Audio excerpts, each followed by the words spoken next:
Diolch yn fawr Rhodri a diolch yn fawr am y gwahoddiad I gyfrannu i'r sesiwn yma. Dwi'n adleisio'r hyn I newydd glywed gan y Comisiynydd sef mor greiddiol ac arwyddocaol ydy'r safonau gwneud polisi.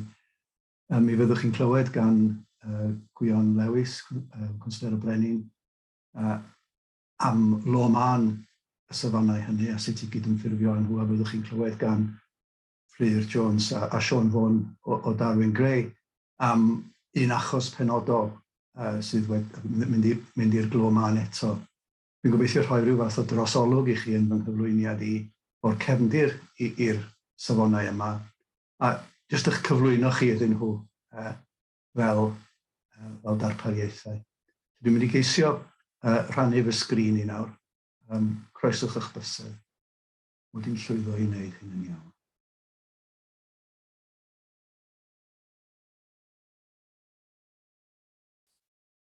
Dwi'n gobeithio bod chi'n gallu gweld, mae'n dweud you are screen sharing, felly dwi'n cymryd nhw at I gair. Felly mae'r cyflwynydd yma'n gofyn weld pam safonau gwneud polisi. Dwi am gychwyn drwy symud ymlaen.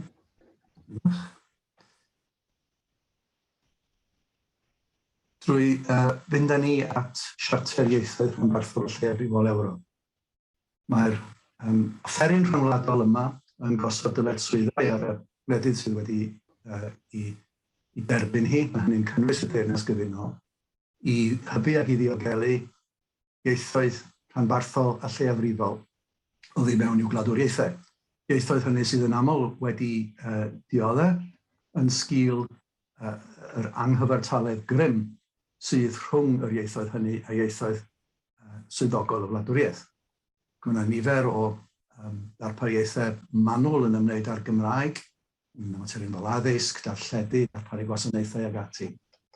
Mae'r Deyrnas Gyfunol wedi ymrwymo iddyn nhw, ond hefyd mae yna darpariaethau cyffredinol. Ac ar y darpariaethau cyffredinol hynny sy'n weithredol mewn perthynas â phob iaith yn bob wlad, dwi eisiau edrych ar rai o'r rheini fel rhyw fath o ragflas o'r hyn sydd I ddod. Fe welwch chi I ddechrau bod erthygl 7 is erthygl 1 yn dweud bod hi'n ofynnol I wledydd, y parties yn golygu gwledydd, I seilio I polisia, I deddfwriaeth a'i harfer ar wahanol bethau, gwyddorion ac ati. Yr un cyntaf sydd fan hyn, I angen ar gyfer weithredu yn gadarn mwyn hyrwyddo ieithoedd lleiafrifol. Ac wedyn I fe weliwch mi dy sy'n defnydd o'r ieithoedd hynny mewn bywyd cyhoeddus a phreifat. Nodwch fan hyn y gair policies, polisiau. Mae angen gwreiddio y materion yma oddi mewn I bolisiau cyhoeddus. Symud ymlaen I rai o'r dyletswyddau eraill. Yn y lle cyntaf, dyletswydd I waredu unrhyw gamwahaniaethu, unrhyw gyfyngiad mewn perthynas â defnyddio ieithoedd lleiafrifol.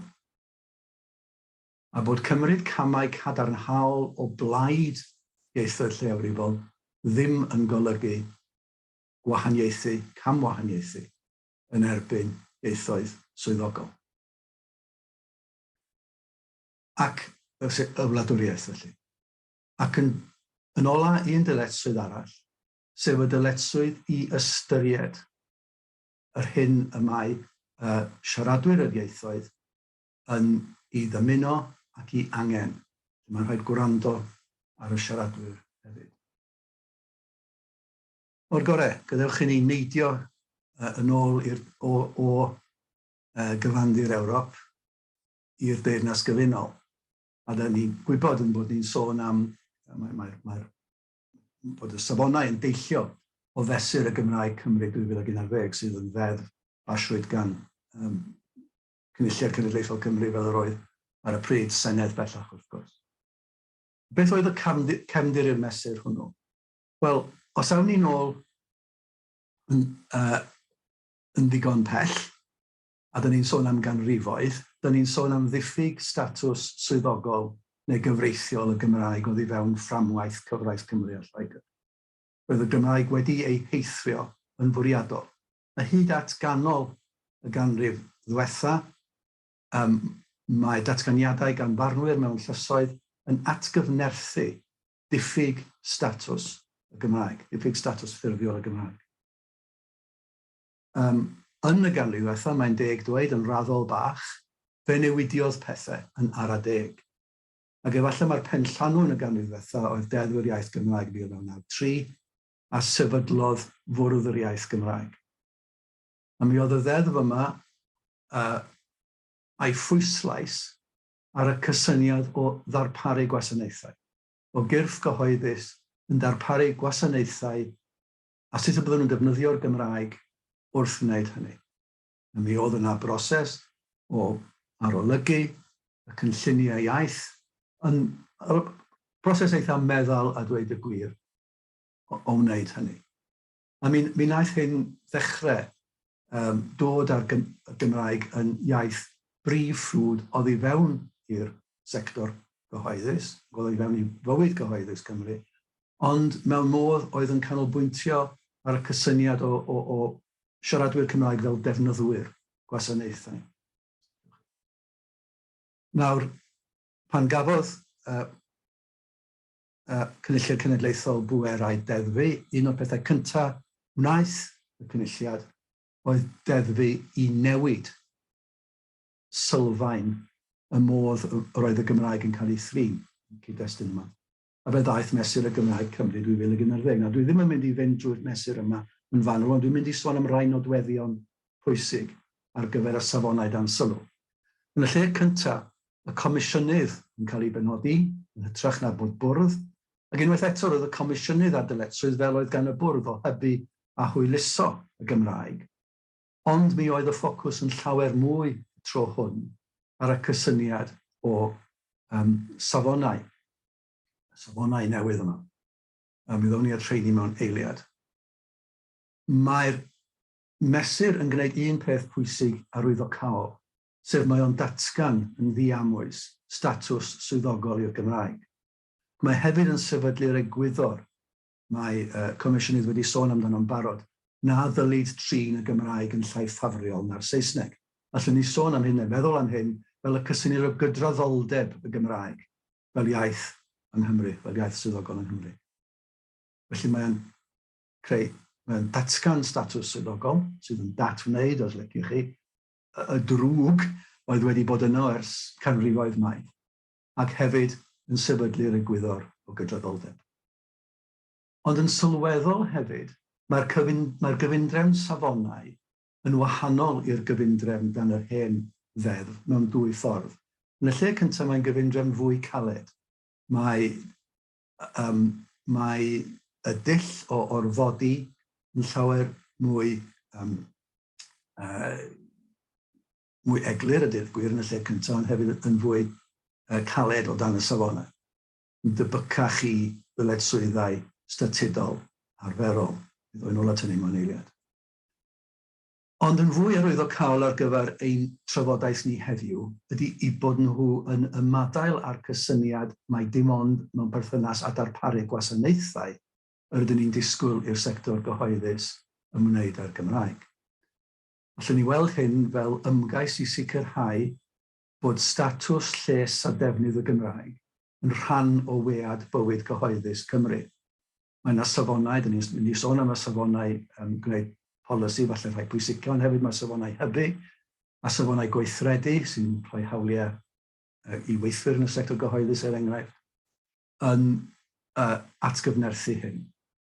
Ac ar ben hynny, ar ben y syniad bod hyn yn cael ei drwytho, oedd i mewn i fywyd cyhoeddus Cymru, mae hefyd yn adlewyrchu'r ffaith bod yn rhan o gyfrifoldeb cyrff gyhoeddus yng Nghymru i ddiogelu'r Gymraeg. Unwaith eto, mae hyn yn gosod cysyniad sydd yn newydd tu hwnt i Deddfwriaeth Gymraeg 1993. A gallwn ni gymharu hyn gyda deddfwriaeth am yr amgylchedd lle mae dyletswyddau yn cael eu gosod i ystyried ac i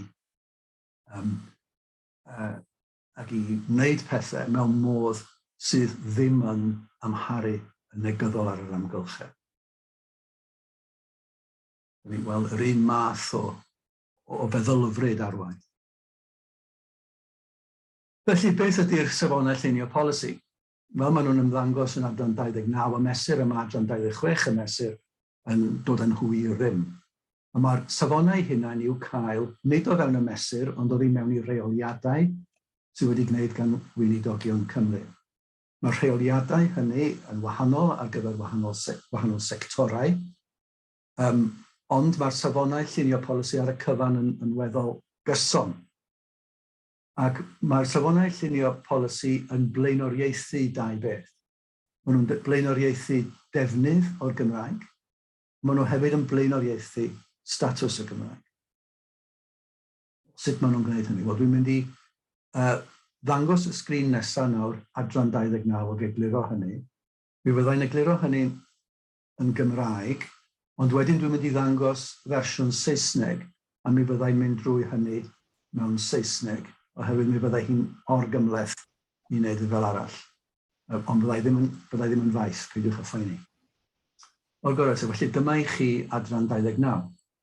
A mae'n dweud fan hyn, fel y gwelwch chi, bod y safon llunio polisi yn golygu safon sy'n ymwneud â phenderfyniad polisi. Nawr, mae'r gair penderfyniad polisi yn cael ei ddiffinio reit ar y diwedd, yn rhan 6, a dwi'n gwybod bydd Gwion a Fflir a Sion yn sôn mwy am ystyr yr ymadrodd hwnnw. Ond cymerwn ni nawr bod gennych chi penderfyniad polisi, mae'r safon yn dweud bod chi'n edrych ar... Mae'r adran yn dweud bod safon o'r math yma yn gorfod arwain at ganlyniad penodol. Felly beth ydy'r canlyniadau hynny?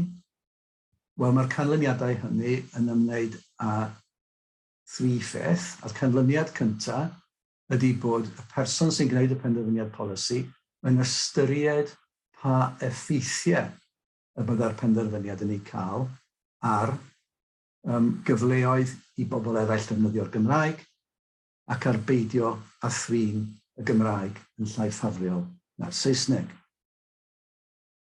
Dyna chi y ddau beth sydd rhaid ei hystyried.